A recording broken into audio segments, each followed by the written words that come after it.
ओम शांति।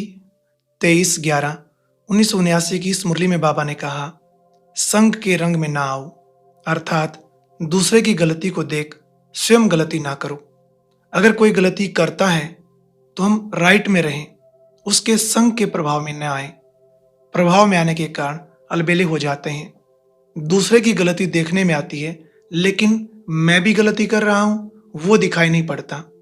हर एक ब्राह्मण सिर्फ एक जिम्मेवारी उठा ले कि मैं रोंग को देखकर रोंग पर नहीं, मैं राइट के मार्ग पर ही रहूंगा।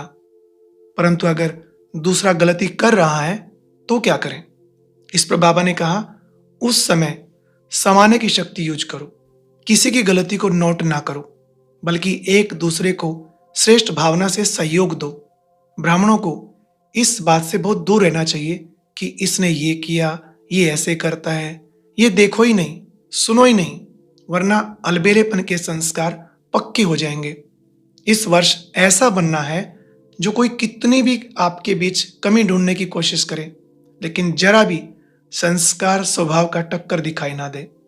ऐसी प्रतिज्ञा करो, अगर कोई गाली भी दे या इंसल्ट करे तो आप सेंट बन जाओ।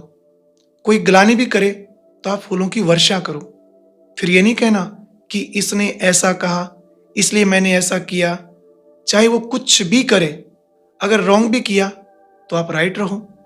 अगर आपसे कोई टक्कर लेता है तो आप उसे स्नेह का पानी दो, इससे अग्नि समाप्त हो जाएगी।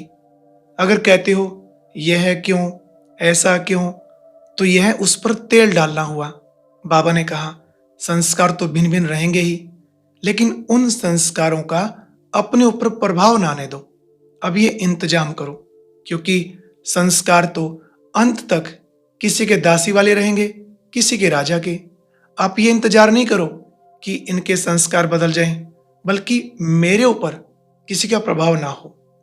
अगर कोई कुछ रॉन्ग कर रहा है तो उसको परवश समझ, रहम की दृष्टि से परिवर्तन करो, जास्ती डिस्कशन नहीं करो। और अभी सुनते हैं आज की अव्यक्त मुरली।